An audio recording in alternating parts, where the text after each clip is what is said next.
Salam sejahtera. So hari ini kita akan tengok bagaimana nak menghasilkan borang tempahan makanan untuk murid menggunakan Google Form. Okey, cara dia buka Gmail, okey, dan pergi kepada Google Drive. Okey, dalam Google Drive pergi pada directory lah, buka folder yang mana kita nak hasilkan borang tu. Kemudian klik new dan kemudian pilih more Google Forms. Klik pada Google Form. Okay, kita akan dapat borang kosong. So dekat untitled form, tajuk atas tu boleh gantikan dengan tajuk borang kita. Contoh di sini ialah borang tempahan makanan. Okay, boleh masukkan form description juga. Okay, borang-borang ni dia auto save dalam Google. So kita tak perlu risau untuk tekan save button. Okey, tempahan pada waktu rehat, contoh description dan seterusnya. Default ada satu soalan situ, kita boleh gantikan dengan nama murid nama murid yang menempah.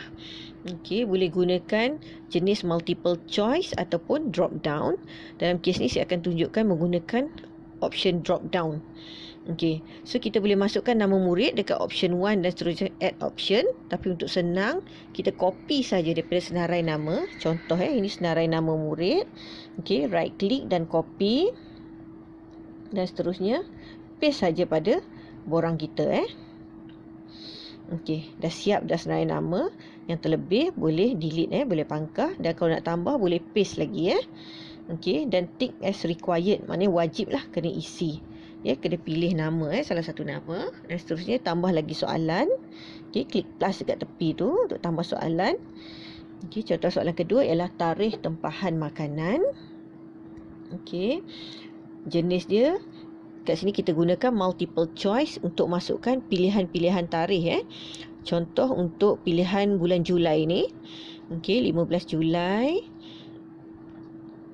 hingga 17 Julai. Okey, ini minggu pertama persekolahan. 3 hari bersamaan dengan RM6. Okey, jumlah yang perlu dibayar untuk 3 hari. Dan seterusnya pilihan kedua, minggu kedua contohnya ialah 20 Julai. Okey, hingga 24 Julai. So ini bersamaan dengan 5 hari dan jumlah yang perlu dibayar ialah RM10 Okey, pilihan ketiga 27 Julai. Okey, so yang ini nanti masa ibu bapa isi boleh pilih lah yang mana yang nak buat tempahan. Okey, so result kita akan dapat cantik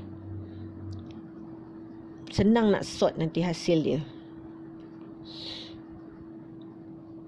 lebih tersusun Okey, tick as required juga Okey, so nak view ini untuk tajuk. Okey, boleh klik saja, dia akan copy tajuk dan klik dekat ikon mata untuk view. Okey, ini hasil dia. So ibu bapa hanya pilih nama murid dan seterusnya pilih tarikh. Okey, so kalau nak edit lagi, klik pencil dekat kanan bawah tu. Okey, so boleh klik send. Kalau nak share, okey, klik the link, shorten URL. Okey, dapat URL kan, copy dan sharekan URL ni ke dalam WhatsApp group. Okey, ataupun nak letak dekat Facebook ke, kalau ada Facebook kelas contohnya. Dan ini untuk setting kita boleh tukar setting kalau kita nak. Contoh nak collect email address, nak tahu siapa yang isi tu. Kalau tak nak, kita boleh untick lah. Kita juga boleh set dekat presentation confirmation message. Okey, boleh tukar default dia. So contoh kat sini kita ucapkan terima kasih atas tempahan. Okey, dan kita boleh tambahlah maklumat tambahan. So contoh kat sini maklumat tentang kutipan bayaran.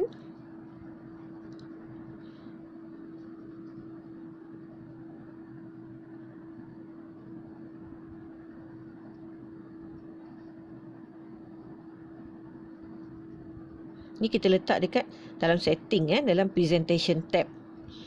Okey, kalau tak nak tukar pun tak apa biarkan saja default confirmation message. Default dia your response has been recorded lah. Okey. So once kita dah habis masukkan message, okey, nak masukkan nombor telefon guru pun boleh kat sini ataupun nak masukkan nombor telefon caterer ke. Okey, so boleh klik save lah bila dah siap Dan ada option show link to submit another response. Dia nak buat tempahan tarikh lain, dia boleh klik terus dekat situ Okey. Satu lagi kalau nak tambah soalan, mungkin soalan kelas kelas apa? Ini kalau kongsi borang lah, berlainan kelas. Kalau untuk kelas satu kelas yang sama sahaja, tak perlulah option kelas ni boleh delete sahaja. Okey. So itu sahaja. Jadi ini hasilnya borang yang kita buat tadi. Okey, contoh untuk mengisi, pilih nama murid dan pilih tarikh tempahan, klik submit. Okey, dan ada pilihan untuk submit another response. Contoh untuk murid yang sama. Okey, pilih tarikh lain pula dan submit. Untuk lihat hasil, boleh masuk semula ke dalam edit mode dan pilih responses. Okey, ini kita dapat lihat ada 2 responses setakat ini. Dan untuk tengok hasil dia dalam spreadsheet, klik button spreadsheet. Okey, create. Okey, spreadsheet akan terhasil Ini untuk pertama kali sahaja. Kalau untuk lain kali, spreadsheet dah ada dah, dia tak akan hasilkan yang baru lah. Okey. So ini boleh align lah untuk bagi senang tengok. Ni data yang guru-guru boleh pantau lah tempahan daripada sini saja Okey, daripada borang tempahan makanan. Dan spreadsheet ni dihasilkan akan diletakkan dalam folder yang sama dengan borang tadi dekat Google Form. Okey, mungkin contoh nak tambah lagi respons, pilih nama murid lain. Okey, dan klik submit.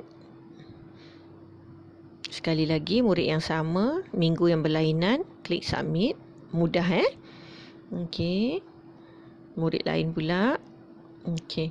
So contoh sekarang kita dah ada 5 responses Kita pergi balik tengok pada